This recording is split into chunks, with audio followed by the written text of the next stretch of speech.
네, 오늘 세대 공감 예배를 드리고 있습니다. 오늘 영아부, 고등부가 함께 이 자리에 참여했습니다. 우리 한번 인사할까요? 하나님의 뜻대로 사는 당신이 행복한 사람입니다. 네, 오늘 이 자리에 오신 여러분들 중에 아무도 의미 없이 이 땅에 태어난 사람은 없습니다.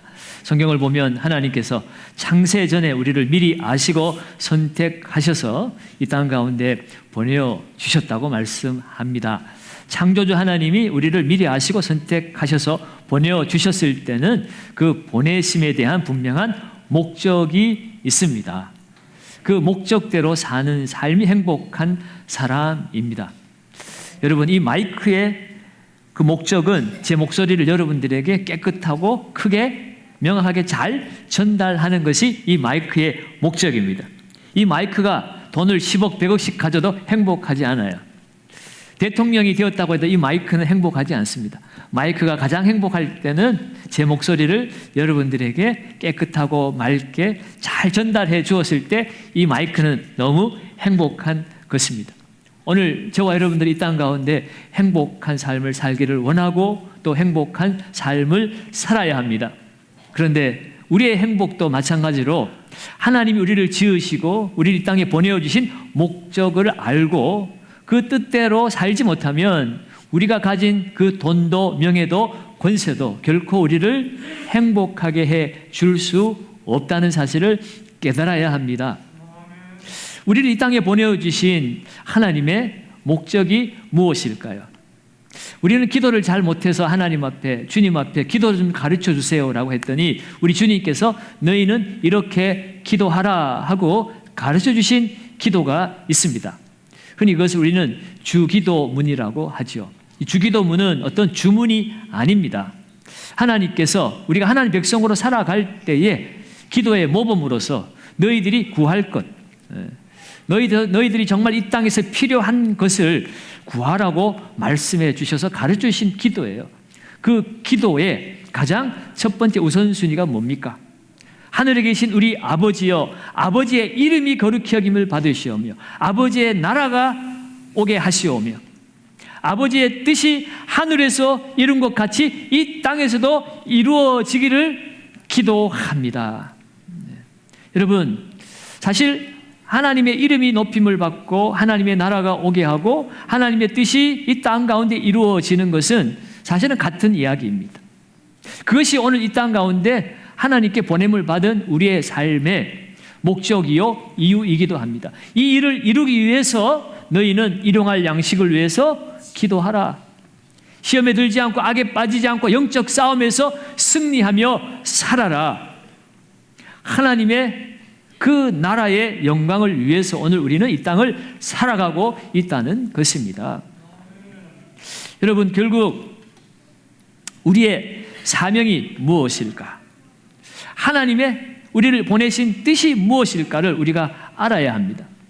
예수님은 하나님 아버지의 뜻을 이루기 위해 이 땅에 보냄을 받고 오신 우리의 구세주이십니다.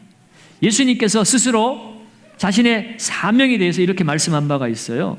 요한복음 6장 38절에서 40절까지 말씀을 우리가 같이 한번 읽어보겠습니다.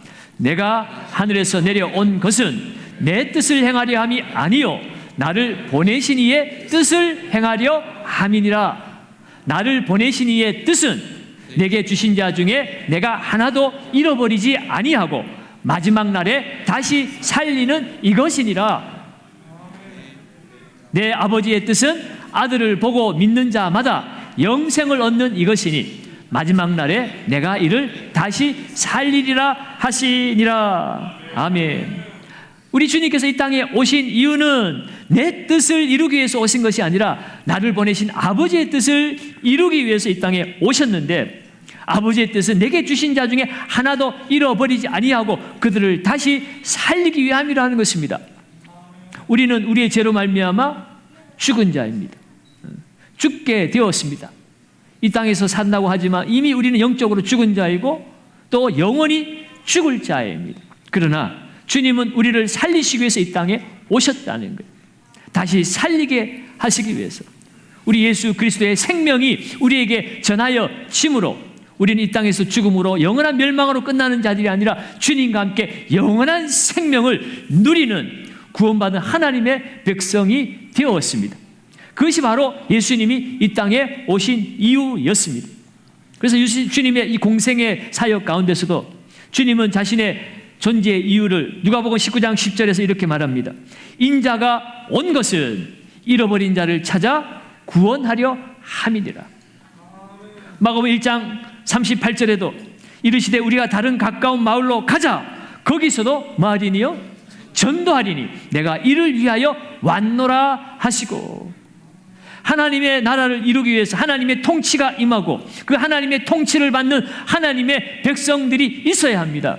그 잃어버린 하나님의 백성들을 구원하시기 위해서 이 땅에 오신 것이 바로 예수 그리스도이시고, 그 사명을 이루시기 위해서 십자가에서 죽으시고 부활하셨습니다. 그러므로 여러분, 십자가와 부활의 이 주님의 사역은 한마디로 말하면 전도 사역이었어요. 전도 사역이었어요. 이 십자가와 부활의 복음이 있음으로 말미암아 그 복음을 듣고 우리가 하나님의 자녀가 되었고 다시 생명이 회복되어서 하나님 나라를 우리는 누릴 수 있게 되었기 때문입니다. 그런데 예수님은 이 복음 전파 사역을 십자가와 부활의 그 사역으로만 끝낸 것이 아닙니다. 주님 부활하신 이후에 40일 동안 제자들과 함께 거하셨습니다. 40일 동안 집중적으로 제자들에게 가르치신 것이 사도행전 1장 3절에 보면 하나님의 나라의 일이라 그랬어요. 하나님 나라의 일. 그리고 승천하시면서 하나님의 그 나라의 복음을 전파하라고 말씀하셨습니다. 오늘 본문 15절 말씀에 나와 있죠. 너희는 온 천하에 다니며 만민에게 복음을 뭐하라고요? 전파하라. 전파하라. 여러분, 흔히 우리는 이것을 지상명령이라고도 하고 Great Commission이라고도 합니다. 하나님 우리에게 위임하신 명령, 커미션, 그것도 가장 great한, 어느 것과도 비교할 수 없는 가장 최고의 하나님의 명령, 위임하신 부탁이라는 것이에요. 이것을 한자로는 지상명령이라고 우리가 표현하기도 합니다. 이를 찌자 윗상자, 가장 위에 이르는 최고의 명령. 다시 말해서 이 땅을 살아가는 그리스도인들이 주님의 뜻에 순종하여 감당해야 될 가장 우선순위, 가장 중요하고 가장 시급한 명령이 바로 복음을 전파하는 것이다 라고 오늘 성경은 우리에게 가르쳐 주고 있습니다. 그렇다면 여러분, 오늘 저와 여러분들은 이 최고 명령, 복음을 만민에게 전파하라고 하는 이 명령에 오늘 우리는 순종하고 계십니까? 여러분, 교회에 여러 가지 일들이 있습니다. 당회도 있고 재직회도 있고 전도회도 있고 주일학교 부서도 있고 다양한 조직들이 있지만 여러분, 그 조직들이 존재하는 이유는 바로 이 복음을 효과적으로 전하라고 그 모든 조직들이 존재하는 것이지 우리끼리 재미나게 교제하고 있으라고 그런 조직이 있는 것이 아닙니다. 뭔가 우리의 존재 이유를 나타내라고 있는 것이 아니에요. 우리의 존재의 가장 중요한 이유는 교회의 교회다움은 바로 이 복음, 예수 그리스도의 십자가의 죽으심과 그 부활의 복음을 이 세상 중에 나아가서 이웃에게, 가족에게 그것을 전해야 하는 것입니다. 그것이 교회다움이고 성도다움입니다. 목적에 충실한 삶을 살 때 그 인생은 행복하고 아름다운 인생이 되어집니다. 아무리 예배당을 크게 지어놓고 수많은 사람들을 끌어 모아도 이 복음에 충실한 삶을 살지 못하면 그 교회는 시끄럽습니다. 행복하지 않습니다. 본질을 잃어버리기 때문에 그런 것이에요. 여러분, 교회의 머리는 예수 그리스도이십니다. 우리는 그 예수 그리스도에게 붙어있는 몸입니다. 그 말은 예수님의 뜻을 우리가 따르며 살아야 교회다워지고 성도다워진다는 것이에요. 주님이 말씀하신 많은 명령들이 있지만 가장 최고의 명령은 바로 이 십자가와 부활의 복음을 전파하는 것이에요. 여러분, 그렇다면 왜 이 복음 증거하는 일이 교회의 성도의 가장 중요하고 시급하고 우선순위의 명령일까? 오늘 본문의 말씀을 통하여 함께 세 가지 은혜를 나누겠습니다. 첫째는 불신자가 구원받는 유일한 길이 바로 이 복음 증거이기 때문에 그렇습니다. 오늘 보면 16절은 이렇게 기록하고 있죠. 16절을 우리 같이 한번 읽습니다. 믿고 세례를 받는 사람은 구원을 얻을 것이요 믿지 않는 사람은 정죄를 받으리라. 아멘. 온 세상은 우리 죄로 말미암아 모든 사람들이 사망에 이르게 되었습니다. 구원받을 길이 없습니다. 우리는 이미 정죄받고 심판받은 사람들이에요. 그런데 하나님께서 우리에게 구원받을 수 있는 유일한 길을 우리에게 허락해 주셨습니다. 바로 죄가 없으신 하나님께서 우리의 죄를 짊어지시기 위해서 사람이 되신 예수 그리스도, 그분을 믿고 세례를 받는 사람만 구원을 받을 것이라고 말씀하고 있어요. 내가 곧 길이요 진리요 생명이니 나를 말미암지 않고는 아버지께로 올 자가 없느니라. 여러분, 그런데 중요한 것은 무엇입니까?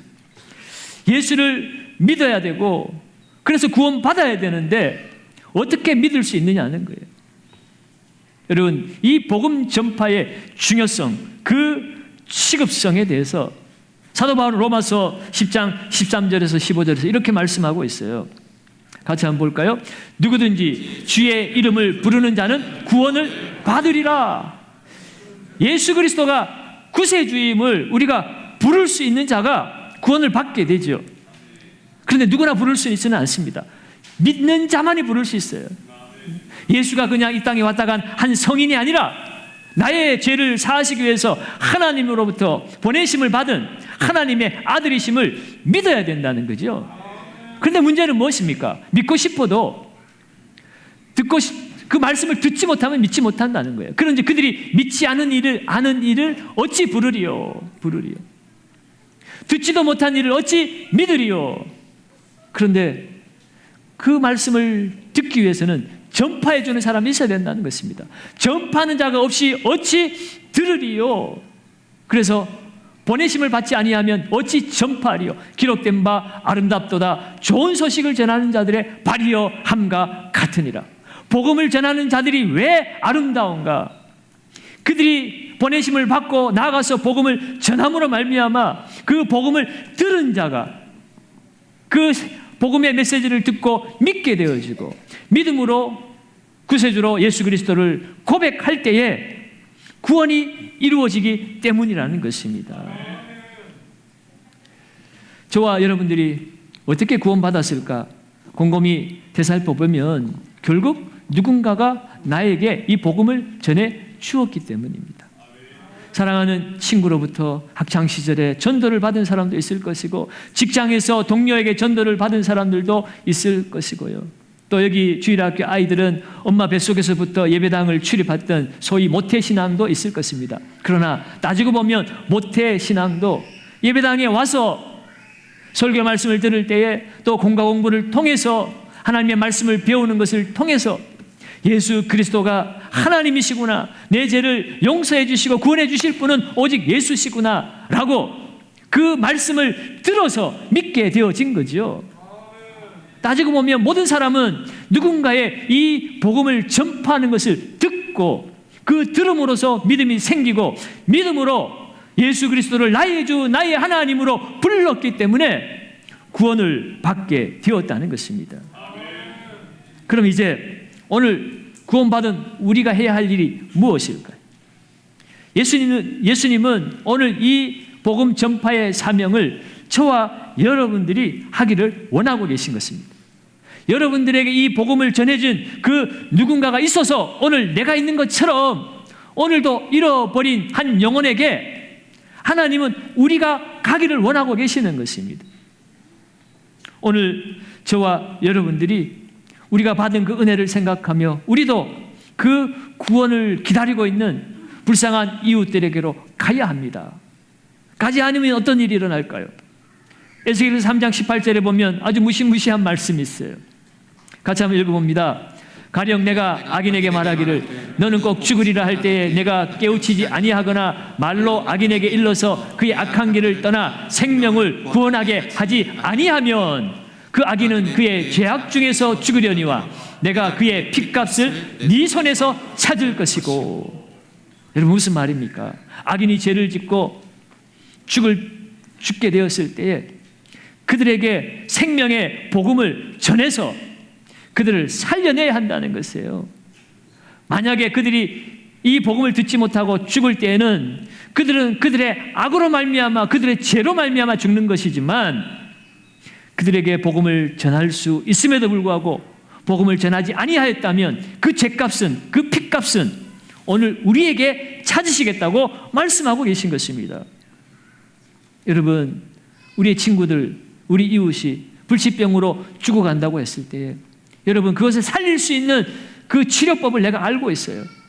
알고 있다면 당연히 가서 알려주어야 마땅합니다. 자기가 걸려 병에 걸려 죽는 자기 병이지만 그러나 내가 알고 있음에도 그것을 알려주지 않아서 그 사람이 죽었다면 죽은 사람은 자기 병 때문에 죽는 것이지만 살 길을 알면서도 알려주지 않은 그 사람에게도 책임이 있다는 것을 말씀하고 있지요.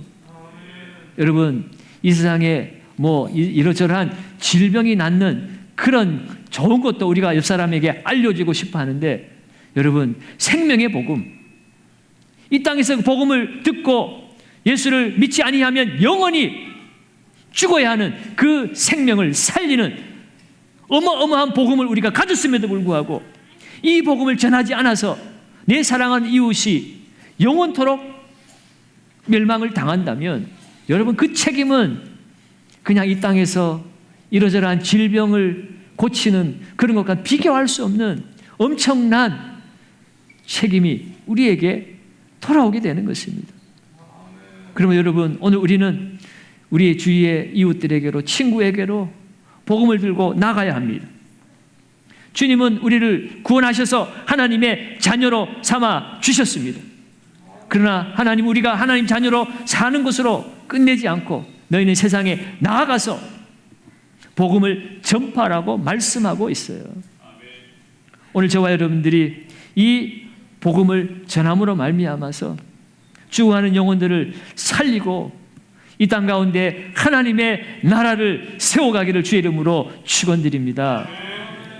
두 번째로, 왜 이 복음 전파가 성도들에게 교회에 가장 시급하고 중요한 일인가? 그것은 이 세상을 흑암의 권세에서 해방시키는 일이기 때문에 그렇습니다. 오늘 본문 17절, 18절을 한번 읽어봅니다.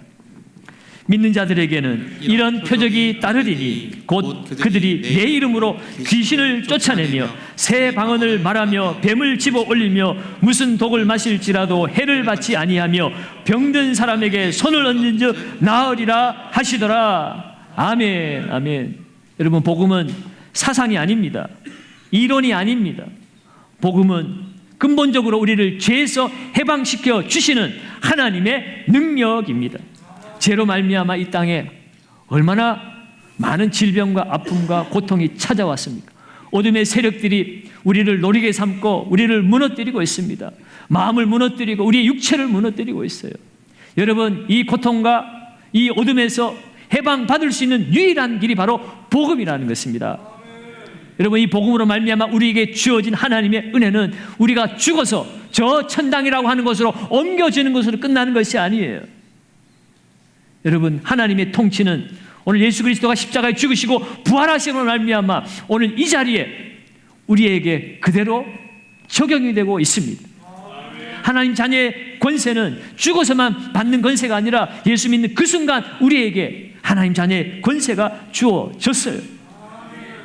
예수 믿는 그 믿음 안에서 우리를 가로막고 있는 귀신의 세력들이 떠나가고 우리를 고통과 아픔으로 몰아넣는 질병들이 떠나가고 하나님의 지키심과 보호하심 가운데 악에 빠지지 않고 시험에 들지 않고 이 땅 가운데 승리하는 참된 자유와 기쁨을 누릴 수 있게 되어진다는 거예요.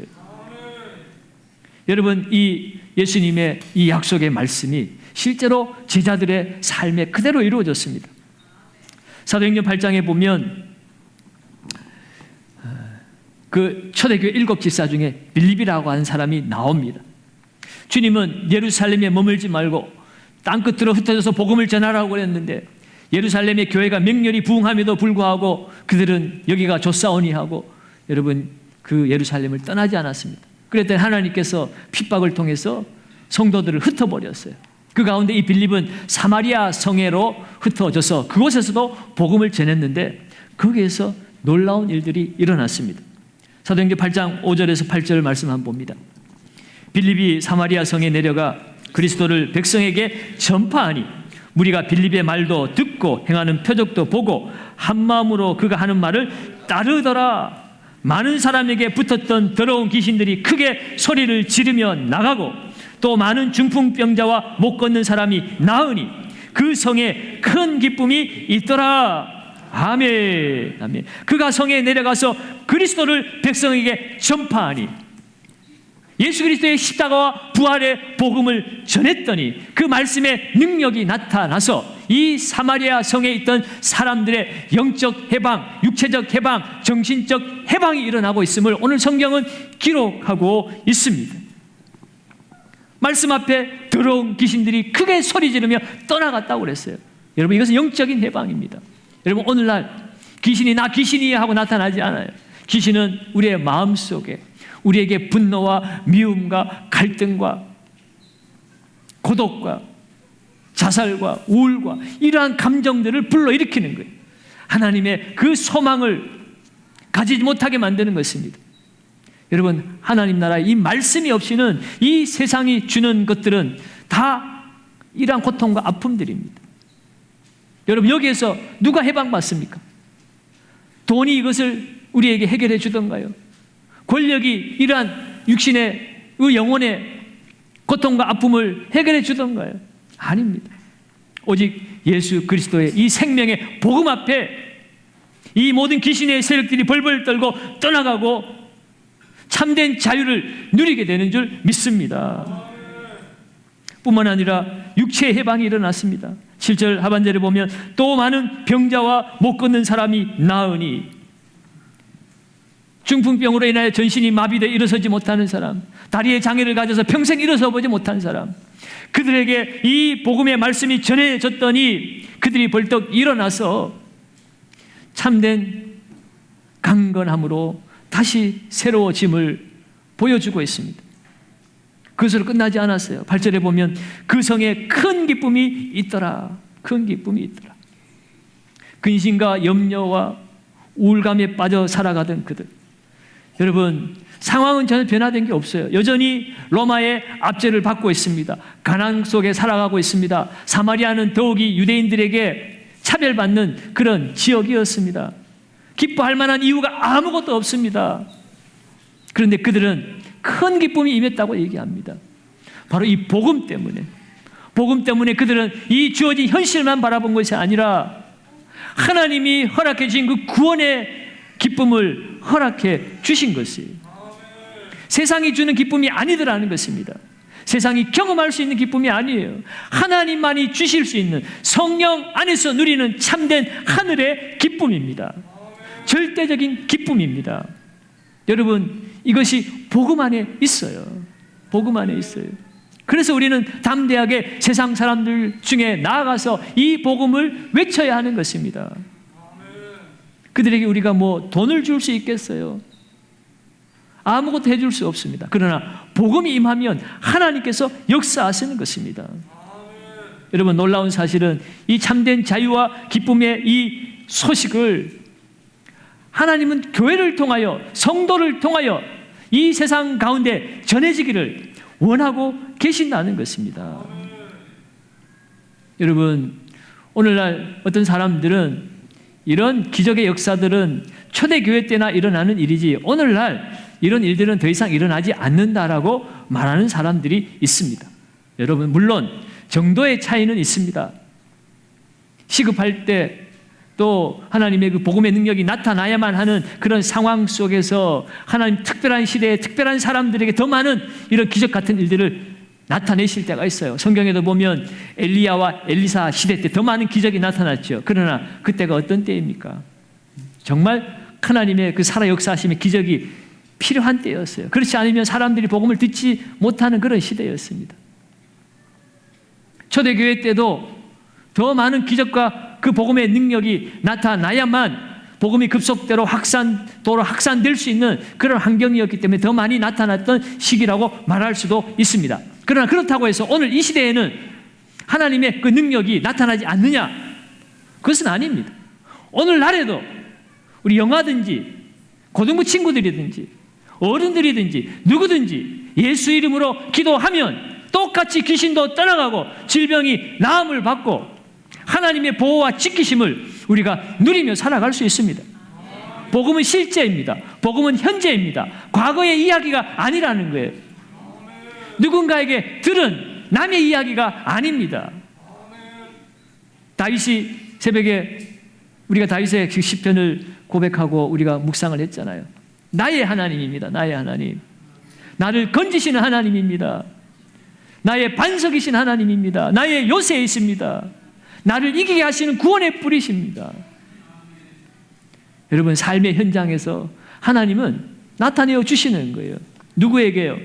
오늘 본문에 보면 믿는 자들에게라고 얘기하고 있죠. 17절에 믿는 자들에게 이러한 표적이 따르리니라고 말씀하고 있어요. 목사에게 아니면 선교사에게 이런 표적이 따르니가 아니에요. 어린 아이든지 노인이든지 여성이든지 남성이든지 누구든지 예수를 믿는 그 사람은 누구든지 하나님의 기적의 능력의 역사가 따를 것이라고 말씀하고 있습니다. 영접하는 자, 곧 그 이름을 믿는 자들에게는 하나님의 자녀가 되는 권세를 주셨다고 말씀하고 있습니다. 여러분, 오늘 성경을 보면 제자들은 그 주님의 약속의 말씀대로 그들이 믿고 나아갔을 때에 그들의 삶에 귀신이 떠나가고 병자가 치유받고 하나님의 그 나라의 능력이 나타나는 것들을 경험했습니다. 제자들이 그렇다면 오늘 우리도 똑같이 할 수가 있습니다. 다만 우리에게 그 복음의 증거의 현장이 없어서 경험을 못하는 것일 뿐입니다. 나아가면 경험하게 되는 것입니다. 그런 말이 있죠. 나가면 있고 안 나가면 없다.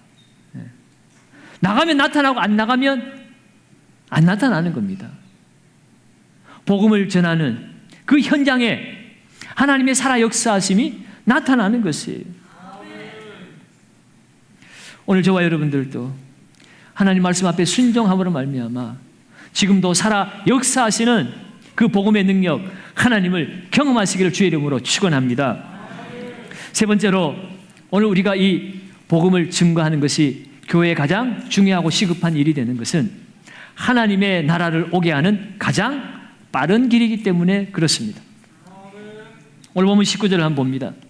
19절을 보면 주 예수께서 말씀을 마치신 후에 하늘로 올려지사 하나님 우편에 앉으시니라 말씀합니다. 주님은 부활하시고 승천하셨습니다. 이제 그렇다면 주님과는 단절이 된 것일까요? 오늘 본문은 하나님 우편에 앉으셨다고 그랬어요. 오늘 하나님 우편에 앉으셔서 쉬고 계신 것이 아닙니다. 주님은 지금도 일하고 계십니다. 오늘 주님의 그 복음을 이 땅에 오셔서 주님이 친히 십자가와 그 부활의 복음을 이루셨고 그것을 제자들에게 부탁하셨고 그 제자들이 일하는 동안에 우리 주님은 그 하나님 나라의 완성이 되어지기까지 지금도 하늘 보좌 우편에서 일하고 계신다는 거예요. 그리고 그 하나님 나라가 완성이 되어졌을 때 주님은 다시 오실 것입니다. 사도행전 1장 10절과 11절입니다. 올라가실 때에 제자들이 자세히 하늘을 쳐다보고 있는데 흰옷 입은 두 사람이 그들 곁에 서서 이르되 갈릴리 사람들아 어찌하여 서서 하늘을 쳐다보느냐 너희 가운데서 하늘로 올려지신 이 예수는 하늘로 가심을 본 그대로 오시리라 하였느니라. 바라보고 있는 제자들 향하여 천사가 얘기해 줍니다. 주님은 다시 오실 것이라고 말씀하시지 않았느냐. 너희 본 그대로 주님은 반드시 오실 것이다 라고 알려주었습니다. 여러분, 주님이 반드시 다시 오십니다. 어차피 다시 오실 것인데 왜 주님 빨리 안 오시고 계신가? 여러분 의문이 들지 않습니까? 준비가 덜 된 것일까요? 능력이 모자라서 그런 것일까요? 뭔가 준비하고 능력을 키워서 오시려고 그렇게 열심히 훈련하고 계신 것일까요? 아닙니다. 하늘과 땅의 모든 권세를 가지신 분입니다. 이 세상 모든 만물이 그 주님 앞에 무릎 꿇어버렸습니다. 주님은 지금이라도 오실 수 있습니다. 그런데 왜 안 오고 계세요? 그것은 바로 잃어버린 한 영혼이라도 더욱 구원하시기 위함입니다. 여러분, 주님의 그 재림의 시기는, 그 때와 시기는 오직 하나님 아버지만이 알 수 있어요. 정확한 날짜와 시기를 우리가 알 수는 없습니다. 많은 이단들 중에 벌써 이미 왔다고 말하는 사람들도 있고, 자기네 교주가 재림 예수라고 말하는 사람들도 있습니다. 심지어는 몇 날 몇 시에 올 것이니까 준비하라고 말하는 사람들도 있습니다. 그러나 그것은 다 성경적이지 않습니다. 다 잘못된 것들이에요. 그러나 우리가 정확한 날짜와 시는 알 수 없지만, 그러나 언제쯤 오실 것인가는 분명히 알 수가 있습니다. 마태복음 24장에 보면 마지막 때의 징조들을 말씀하시는데, 그 중에 마태복음 24장 14절은 우리에게 이렇게 증거합니다. 같이 한번 읽습니다. 이 천국 복음이 모든 민족에게 증언되기 위하여 온 세상에 전파되리니 그제야 끝이 오리라. 아멘. 끝이 오리라. 마지막 심판 때, 하나님의 나라가 완전하게 이루어지는 그때는 모든 민족에게 천국 복음이 전파되어지는 것입니다. 그때는 끝이라고 말씀하고 있어요. 그러므로 여러분, 오늘 우리는 주님의 재림을 기다리고 있습니다. 하나님의 완전한 나라를 기다리고 있습니다. 여러분, 그 나라에는 오늘 고등부 친구들 여기 앉아있지만 대학교 가기 위해서 열심히 공부하고 학원 다니고 밤늦게까지 공부 안 해도 돼요. 경쟁하지 않아도 됩니다. 서울대학교 가지 않아도 됩니다. 하나님의 나라는 모두가 1등입니다. 여러분들이 하고 싶은 것 열심히 하면 그것이 서울대학교고 그것이 최고의 사람인 거예요. 오늘 이 세상이 만들어 놓은 그 잘못된 죄악된 인간들의 욕심과 탐욕 때문에 모두가 다 의사가 되어야 되고, 모두가 다 검사가 되어야 되고, 모두가 다 재벌이 되어야 되고, 여러분, 잘못된 그 고통을 우리가 이 땅 가운데 안고 살아가잖아요. 여러분, 주님의 나라가 빨리 이루어져야 됩니다. 주님 빨리 오셔야 됩니다. 더 이상 질병도 고통도 외로움도 나눔도 싸움도 없는 그 하나님의 영광의 나라를 우리가 소망해야 되는 것이에요. 그런데 그 나라가 어떻게 이루어진다고요? 어떻게 그 나라가 빨리 이루어진다고요? 복음을 전파해야 된다는 것입니다. 오늘 내 주위에 복음을 듣지 않은 가족이든 친구든 누구든 그들에게 가서 복음을 전파해야만이 주님의 나라가 이 땅 가운데 임하게 되는 것입니다. 여러분, 복음 전하는 것을 두려워하지 마십시오. 오늘 20절 상반절에 보면 제자들이 예수님의 말씀을 듣고 나가서 두루 전파했다고 이야기합니다. 그때 어떤 일이 일어났습니까? 20절 하반절입니다. 같이 한번 읽어볼까요? 주께서 함께 역사하사 그 따르는 표적으로 말씀을 확실히 증언하시니라. 아멘.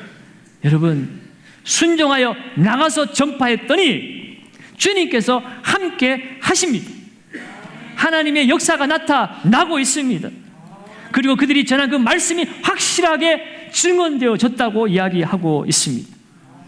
사랑하는 여러분, 오늘 주님은 우리와 함께 하십니다. 주님 분명히 약속하셨어요. 내가 너희에게 분배한 모든 것을 가르쳐 지키게 하라.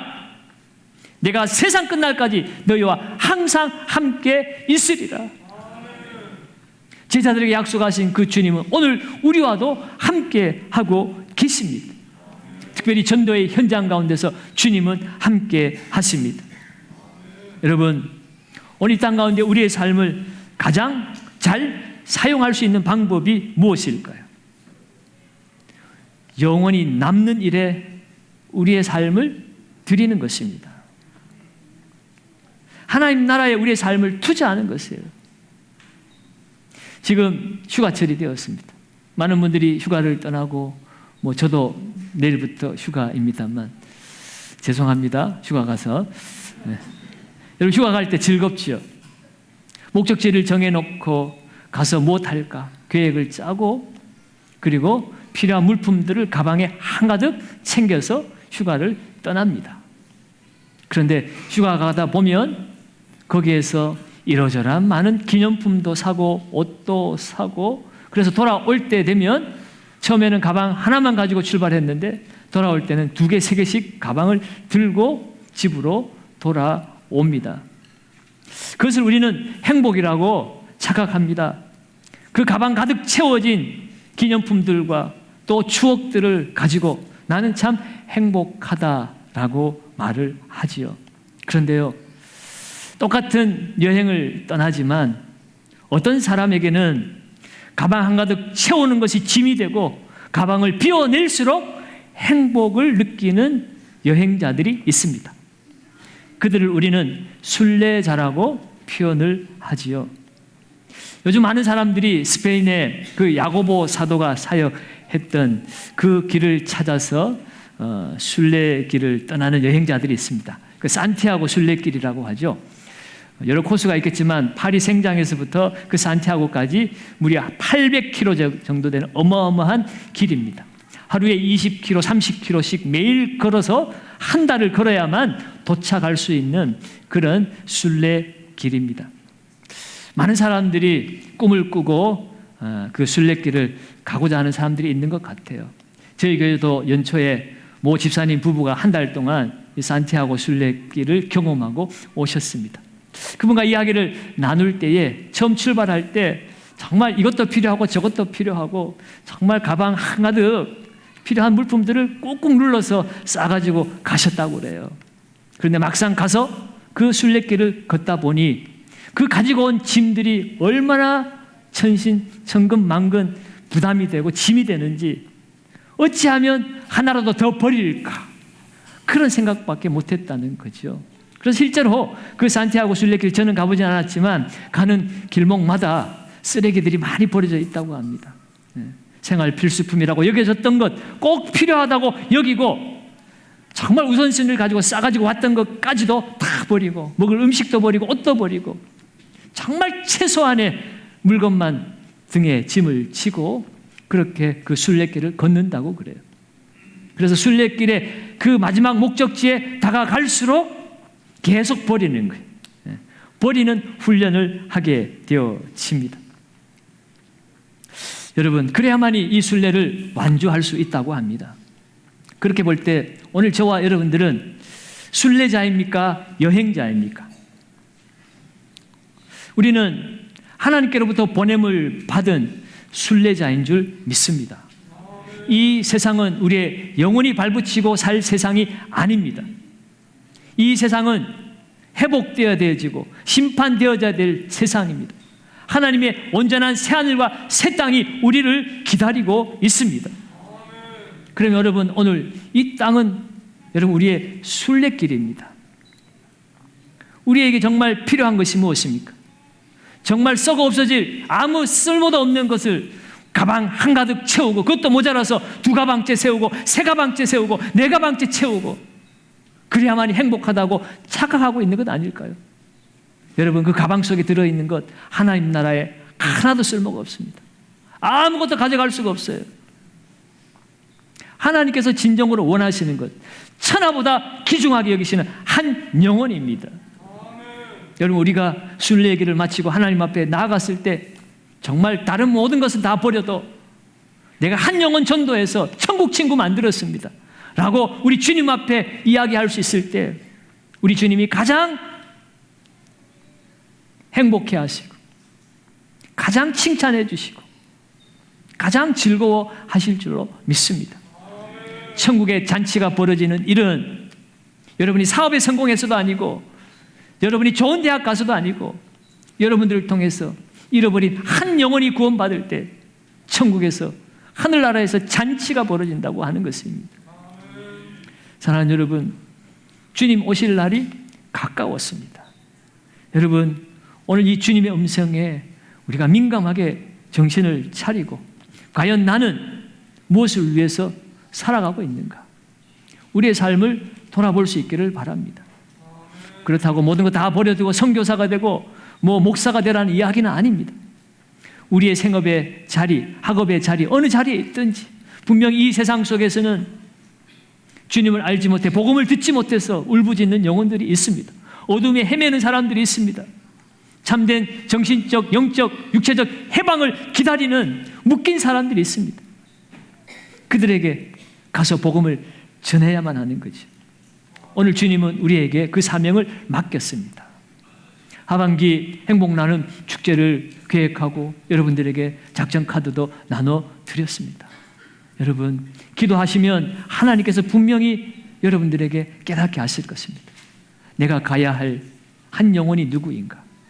그 영혼을 기도하며 찾으시기 바랍니다. 그래서 그 주님 말씀 앞에 순종하여 함께 기도하고 그들에게 나아가서 복음을 증거함으로 그들의 영혼이 구원받고 그들이 이 세상의 매임에서 자유함을 누리고 하나님의 영광의 나라를 소망하며 우리 땅 가운데 함께 천국 친구 되어서 승리하는 행복한 삶을 살아가야 하지 않겠습니까?